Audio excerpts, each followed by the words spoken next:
Une fois de plus pour ce nouvel épisode, on décide de prendre la route assez tôt pour profiter un maximum de l'après-midi sur notre point de chute. Les premières lueurs du matin sont sublimes et offrent une lumière exceptionnelle. D'ailleurs, on va pas tarder à tomber sur nos premiers points de vue.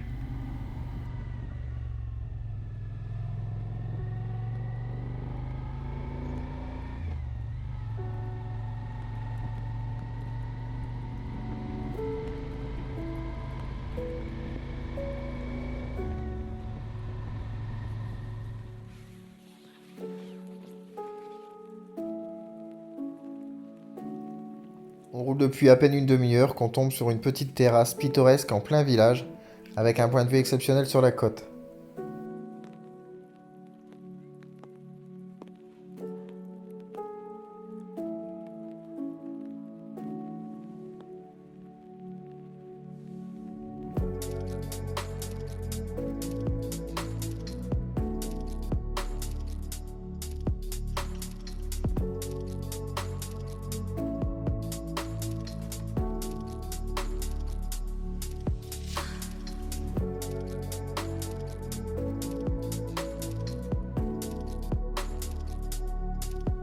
Tout est encore fermé et le calme régnant donne vraiment envie de se poser et de s'arrêter et de profiter du paysage.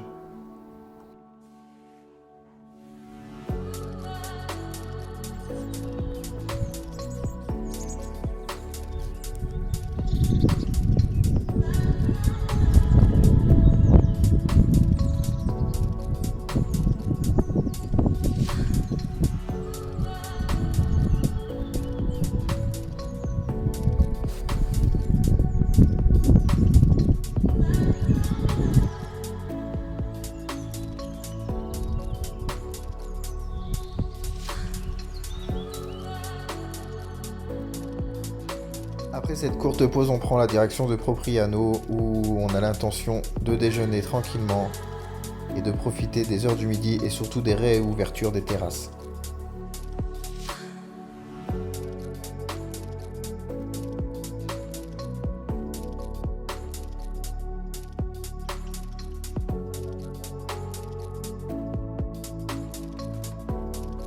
Cette douceur matinale, que ce soit par les températures ou par la lumière du soleil qui se lève, l'absence de circulation donne vraiment envie de rouler et de profiter de chaque kilomètre, de chaque instant en Corse.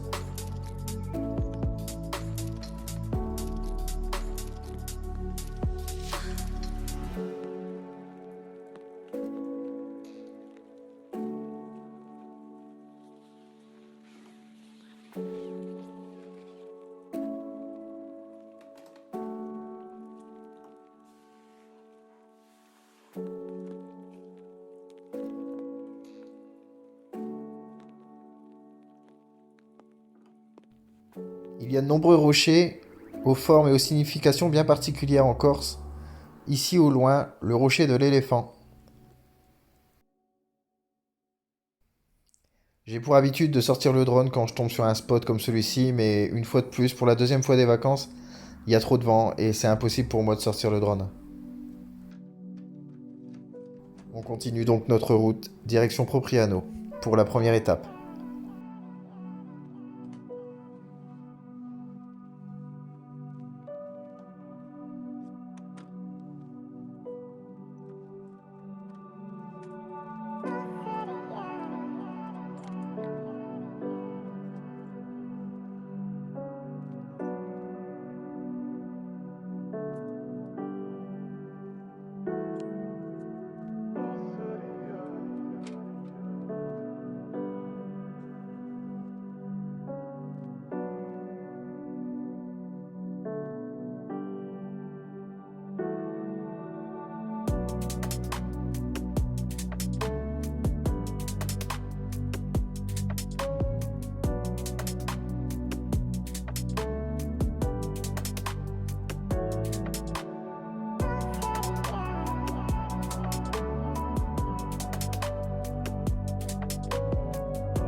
On arrive à Propriano pour notre pause déjeuner, une des nombreuses villes magnifiques qu'on a pu traverser durant cette semaine.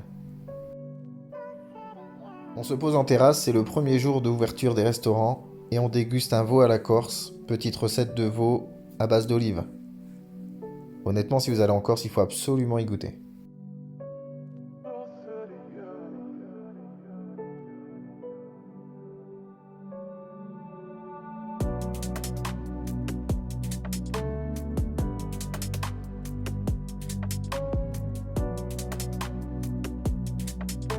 On reprendra la route tranquillement après cette pause déjeuner vers notre lieu d'hébergement pour la soirée, histoire de poser les affaires, de se détendre un peu avant de prendre la direction de Bonifacio et visiter le fameux rocher.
Blotti sur un rocher tout blanc, battu par la mer et le vent, c'est une ville d'un autre âge.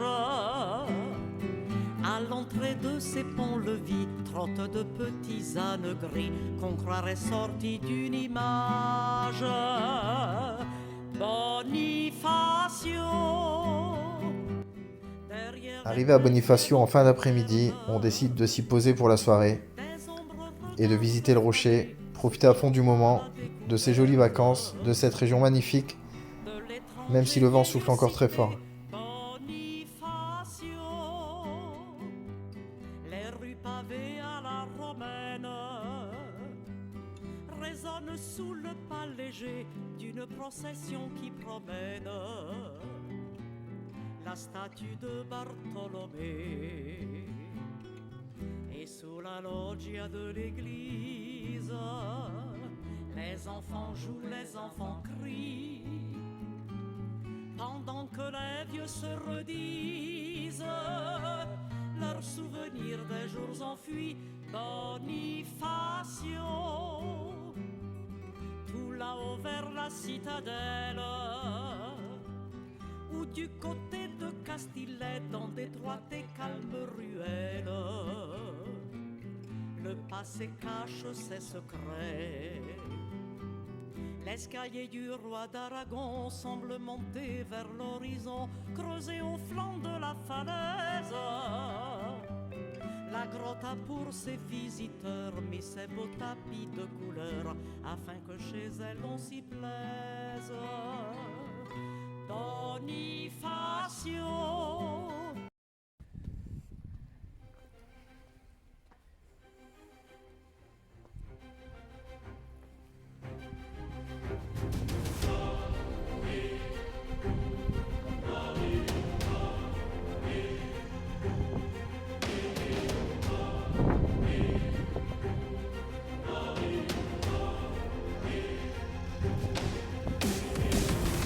On entre dans la citadelle de Bonifacio par la porte principale avant d'aller découvrir la vieille ville.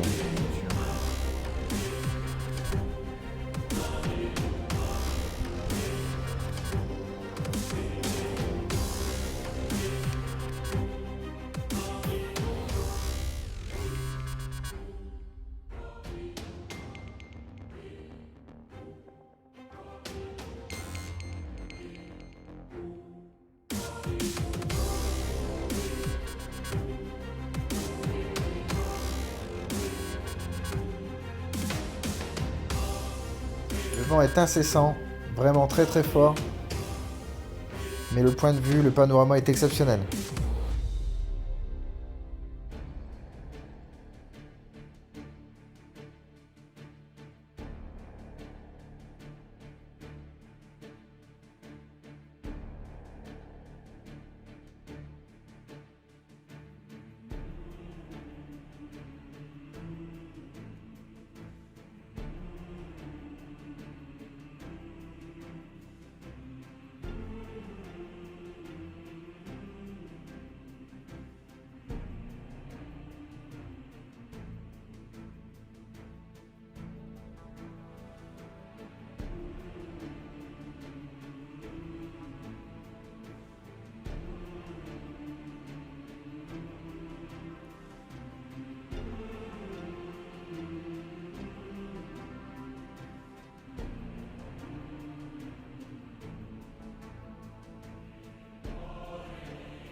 se perd dans cette cité.